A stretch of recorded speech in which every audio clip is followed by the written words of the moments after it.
If you want to survive the zombie apocalypse, you're going to need a secure base. In this video, Stumps and I are going to show you how to fortify your base.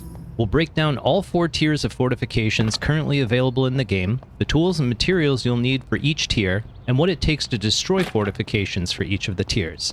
At the end of the video, I'll share some of the tips and tricks we've discovered in over 1,000 hours of gameplay building bases during the Vane demo. This is a pretty long guide, so I've broken it all down into chapters and linked to them in the description below, so you can jump around to whatever topic interests you the most. Let's get into it. Before we even start to build a base, it's important to know your game settings. There are several settings that will affect how secure or vulnerable your base is, and knowing these settings will help you decide how much fortification your base needs. Every base needs a utility cabinet, often referred to as UC for short. The utility cabinet defines your base. It'll maintain the health of your fortifications and prevent zombies and other players from spawning inside your base. There are 3 settings that affect your utility cabinet. They are Allow UC takeovers, Build structure decay, and Offline raid protection. Your utility cabinet will prevent other players from picking any locks as well as moving or destroying objects that are under its protection. If the Allow UC takeover setting is turned on, then any player can claim your utility cabinet. Once a player claims your utility cabinet, they'll have full access to your base. If build structure decay is turned on, then your base will naturally decay over time unless you keep your utility cabinet stocked with enough materials to maintain your base. And finally, if offline raid protection is turned on, then nobody can damage your base while you're offline. If you leave a door unlocked or forget to fortify a window, they can still get in, but otherwise, this should protect your base while you're offline. The other 2 settings to consider are base damage and player base damage. Both of these determine if zombies and players can damage your fortifications. If they're turned off, then nothing can destroy your base, so even Tier 1 fortifications will be sufficient. Before we get into fortifying your base, you'll need to raise several stats in order to craft the higher level fortifications. So here's a mini guide on how to power level your stats early in the game. When you first create your character, you can choose 3 stats to boost from 0 to 25. If you find any stats particularly hard to level, you might want to boost those right from the start. There's also a bunch of XP boost books in the world, one for each stat. They essentially double your XP gains and therefore your leveling rate. If you find any of these books, be sure to read them before you start power leveling those stats. I recommend you find an axe or saw and start chopping down trees. This will increase your strength stat and you'll receive 8 wood logs per tree that you chop down. When your strength reaches level 25, I recommend taking the Big Back perk, as it increases your carrying capacity by 50 pounds. Once you have roughly 150 wood logs, or 3 stacks, right-click and dismantle one of the stacks. This will give you a random amount of wooden planks and wooden scraps. Press B for the Build menu, switch to the Stations tab, and select Campfires. All you need to craft a campfire is 1 wood log and 4 scraps, and you have plenty of both in your inventory. Build a campfire, then immediately destroy it. This will return 2 to 3 wood scraps. Keep building and destroying campfires to power level your construction, crafting, and dismantling stats. If you run out of scraps, dismantle more logs. If you run out of logs, go chop down more trees. You can use this technique to hit 100 and max out all 3 stats. I usually power level my stats until both construction and crafting hit 50. That's enough to craft Tier 1 through Tier 3 fortifications. If you want Tier 4 fortifications, you may need to make some more campfires. At 50 crafting, I usually take the Quantum Crafter and Phantom Builder perks, as they either reduce material costs or increase crafting yields. At 50 construction, I usually take the House Inspector perk so I can see the health of my fortifications, and the Brickworker perk to reduce the cost of Tier 3 fortifications. Before you begin fortifying your doors and windows, be sure to place a utility cabinet in the middle of your base. Press B for the Build menu, go to the Utility Cabinets tab, and build a utility cabinet. As we go through different tiers of fortifications, I'm not going to list specific amounts of materials needed, as they'll be different for every base. A base with only 2 windows will obviously need fewer materials than a base with 20 windows. The idea here is to show you what you need to fortify your base, and it's your job to either gather or craft the materials you need. The build system also allows you to pin recipes to your heads-up display. This is useful for reminding you what tools and materials you need to build your fortifications. It's also useful when you're counting the number of doors and windows in your base and calculating how much of each material you'll need to fortify everything. And finally, some fortifications, like windows and garage doors, have an additional materials requirement. This is the difference between fortifying a single-car garage and a 2-car garage door. Tier 1 fortifications are the cheapest to build, but with 1,500 durability points, they're also the easiest to destroy. Tier 1 fortifications can be damaged by zombies, pickaxes, wooden axes, firearms, and explosives. If base damage and player base damage are turned off, then Tier 1 fortifications are enough to secure your base. Otherwise, Tier 1 fortifications can be used to simply buy yourself some time until you can craft higher level fortifications later. To craft Tier 1 fortifications, you'll need a claw hammer, a set of basic pliers like a combination plier or tongue and groove pliers, a heavy cutting tool like a crosscut saw or hacksaw, a screwdriver, wood scraps, wooden planks, wooden rods, nails, and iron scraps. I recommend going to the hardware store in Saranac for all of the tools mentioned in this video. While you're there, be sure to grab a bunch of charcoal from the grills out front and a set of muck tubs from inside. We'll use all of it later. You probably still have plenty of wood scraps and wooden planks from power leveling your stats earlier. You can always gather more by chopping down more trees. Nails can be gathered from most gardening sheds. You can also gather nails by dismantling wood furniture and wood fencing. You'll need iron scraps in order to craft metal brackets. You can gather iron scraps by dismantling metal objects and chain link fencing. To craft wooden rods and metal brackets, you'll need a standard workbench. Press B to access the build menu, go to the Stations tab, and build a standard workbench. Place the hammer, pliers, heavy cutting tool, screwdriver, wooden planks, and iron scraps in the workbench's inventory. Craft as many wooden rods and metal brackets as you need to fortify your base. You should now have enough materials to fortify all the doors and windows in your base. Now that your base is fully fortified, you'll want to slap some locks on the doors so only you have access. The standard workbench can craft both standard and enhanced locks. A standard lock requires a metal bracket and some scrap iron to craft, but standard locks can be picked with a simple lockpick. For the cost of one more metal bracket, you can turn any standard lock into an enhanced lock. Enhanced locks can't be picked, making them a much more secure solution. Whichever lock you go with, you'll have to open the door you want to secure and choose the Install Lock option. Then select the lock you want to use from your inventory. Installing either lock will place a key in your inventory. It's a good idea to lock that key to your inventory and give it a text label so you know what it goes to.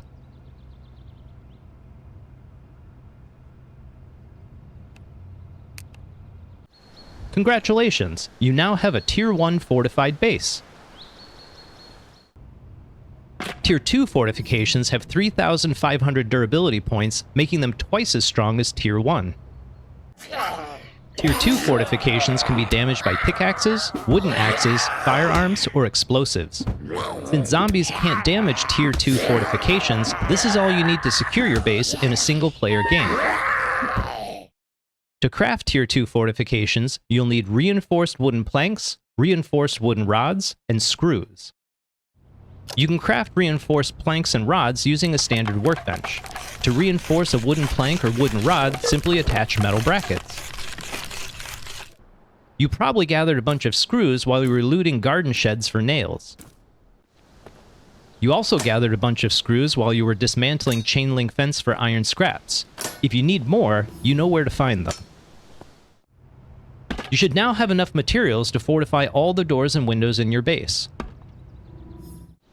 Congratulations! You now have a Tier 2 fortified base. Tier 3 fortifications have 7,000 durability points, making them twice as strong as Tier 2. Tier 3 fortifications can only be damaged by firearms or explosives.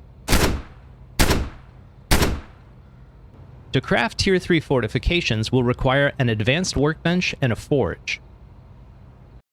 You'll need a set of heavy pliers like a pipe wrench or adjustable wrench, a heavy hammer like a sledgehammer or mini sledge, and a powered driver. Electrical scraps are the only new materials needed for the advanced workbench, and you can gather those from dismantling almost any electrical appliances like TVs. Once you have the materials, craft an advanced workbench.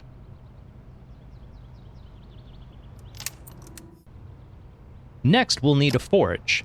Reinforced metal brackets are the only new materials we need to craft a forge. In order to make reinforced metal brackets, we're going to need to make concrete paste. You can also forge concrete paste into limestone bricks, so for Tier 3 fortifications, we're going to need a lot of paste. You can gather raw limestone by mining it in caves, but the easiest way to gather it is go to a cemetery and destroy a bunch of headstones with a heavy hammer. You can also get raw limestone, limestone powder, and heavy bolts from the large yellow construction dumpsters. Save the heavy bolts for your Tier 4 fortifications later. Put the raw limestone into your advanced workbench along with a heavy hammer and turn it all into limestone powder. While the workbench is crushing limestone, fill 2 fluid containers with water. I usually use a set of muck tubs from the hardware store, but any fluid container will work. Put the water in the advanced workbench and make as much concrete paste as you can. Now you can finally craft the 4 reinforced metal brackets you need to build a forge. Before you can begin forging metal ingots, you're going to need some gloves. The only gloves that can handle red-hot metal are firefighter gloves. You can find them at any fire station, or you can loot them off dead firefighter zombies. To forge limestone bricks, open the forge and place some concrete paste in the ingredient slot at the top and some charcoal in the fuel slot at the bottom. You'll need some matches or a lighter to ignite the forge. Make sure you have your firefighter gloves equipped from here on out so you don't get 4th-degree burns. Every 5 seconds, the forge will consume 1 piece of charcoal and increase the temperature by roughly 400 degrees until it reaches a maximum temperature of roughly 3,000 degrees. You can see the required temperature to forge limestone bricks is roughly 1,500 degrees. Once the temperature is hot enough to forge the bricks, you can remove the charcoal and the temperature will drop 1 degree per second. If the temperature drops too low, you can replace the charcoal and the forge will resume heating. When calculating how much concrete paste you need, remember that it takes 2 concrete pastes to forge 1 limestone brick. Now that you've finally forged some limestone bricks, you should have enough materials to fortify all the doors and windows in your base. With the new advanced workbench, we gain the ability to make code locks. Simply combine an enhanced lock with an electrical scrap to make a code lock.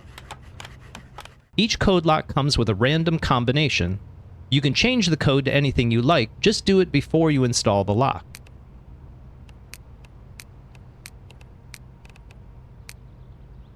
You install a code lock the same way you install any other lock, but instead of receiving a key afterwards, you just need to remember the code. Congratulations! You now have a Tier 3 fortified base. Tier 4 fortifications have 14,000 durability points, making them twice as strong as Tier 3. Tier 4 fortifications can only be damaged by explosives.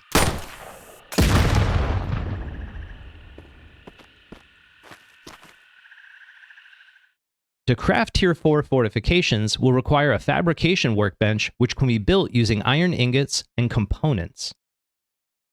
You'll also need a portable welder, an industrial driver, a circular saw, and a powered drill.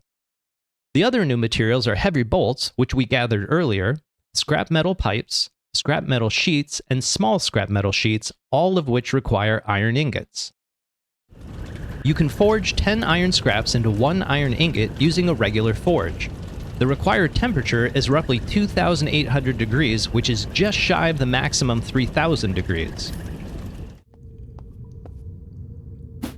You can also mine raw hematite from the caves and forge 5 raw hematite into 1 iron ingot. In order to make components, we're going to need either torn wires or copper ingots. If you have at least 4 torn wires from dismantling TVs, then you're all set. If not, you'll need to forge at least 2 copper ingots.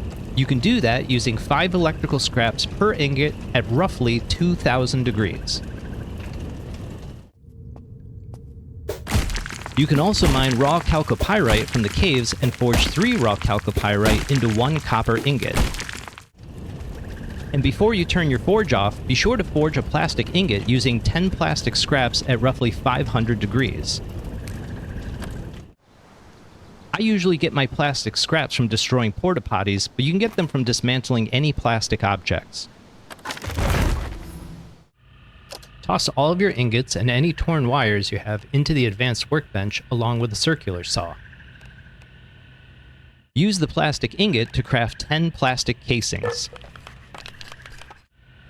Toss a power driver into the advanced workbench and use any combination of torn wires and/or copper ingots to make copper wire bundles. Now use the copper wire bundles and plastic casings to craft 5 components. Do this twice for a total of 10 components. You now have enough iron ingots and components to craft a fabrication workbench. The fabrication workbench will open up several fabricated parts, including scrap metal pipes, scrap metal sheets, and small scrap metal sheets. Using your iron ingots and some reinforced metal brackets, craft all the materials you need for your Tier 4 fortifications. Now that we've finally crafted our scrap metal parts, you should have enough materials to fortify all the doors and windows in your base. Congratulations! You now have a Tier 4 fortified base. At this point, Stumps and I want to share a few tips and tricks we've discovered in over 1,000 hours of playing the Vane demo. The first 2 tips are for bugged out doors. Sometimes door fortifications can be bugged so they install backwards or don't hang properly. You can get around this by building a fence gate either inside or outside the bugged doorway. Then build a regular door and snap it to the fence gate rather than the default doorway. The door will orient itself to match the orientation of the fence gate.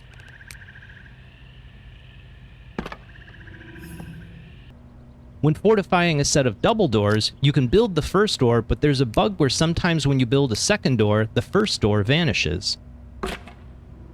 You can get around this by opening the first door before you build the second door. The last 3 tips are design concepts I've used in some of my own builds that work pretty good for me. The first tip is to build an airlock entry system. The idea is simple. Choose one of your base entrances and set up a second door behind it. Your base is most vulnerable when you open any exterior door. The airlock lets you exit an interior door and lock it behind you before opening the exterior door. Then, if you get ambushed and killed before you can lock the exterior door, the interior door will still protect your base. If you're using code locks to secure your base, make sure to use a different code on each door. Otherwise, enemy players can remove the code lock from your exterior door, learn your base code, and unlock the interior door.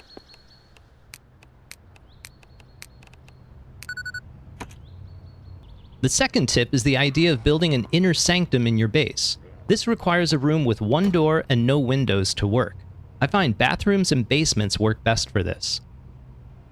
The idea is to put your utility cabinet and all your most valuable loot like guns, ammo, medical supplies, rare tools, etc. inside your inner sanctum and fortify the door. If you're struggling to gather materials for higher level fortifications, your inner sanctum only needs one fortified door. So your inner sanctum might have a tier 4 door while the rest of your base uses tier 3 fortifications until you have time to gather more materials for upgrades. Now, if raiders get into your base, your utility cabinet and your most valuable loot is still protected. Another pro tip, a portable cot will fit perfectly inside a bathtub, giving you a way to create a spawn point inside your inner sanctum. And finally, I wanted to share the idea of a stealth base with you. The idea is pretty simple. Find a house with at least one large room to act as your stealth base. The houses with basements work really well for this, but large bedrooms will work too. Close any blinds and shut the door to the room that will act as your stealth base. Now use the fence gate trick to build a second door behind the default door. You don't want to destroy the default door as we're using it to help conceal our stealth base. Now build a fence panel behind any windows to prevent bandits from getting in. Again, don't destroy the blinds as they'll help conceal our stealth base. Now go destroy 98% of all the furnishings in the house so it looks like it's been completely ransacked. I'll even go so far as to destroy some exterior doors and maybe even a garage door, and open blinds and break windows so when most players look at the house, it doesn't look like there's anything left worth investigating.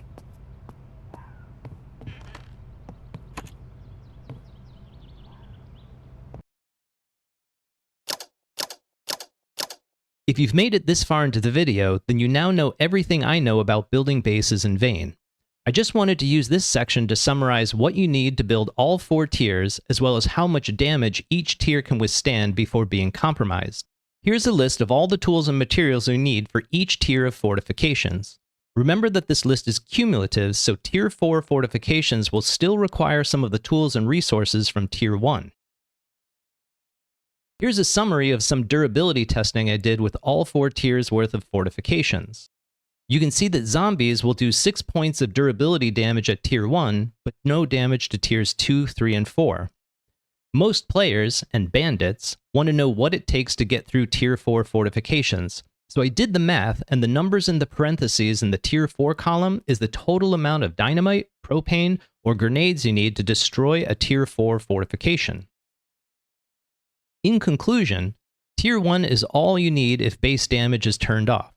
Tier 2 is all you need to keep zombies out, so it's enough for a single-player playthrough. If you're going to play on a PvP server, then you want to use Tier 3 or Tier 4 fortifications. Combining Tier 4 fortifications with an airlock and inner sanctum will create just about the safest base you can build in Vayne.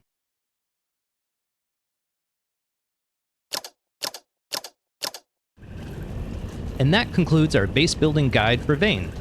Have you discovered any tips or tricks for securing your base that would benefit other players? Feel free to share them in the comments below. If you found this video helpful, please like and subscribe to support the channel. Thanks!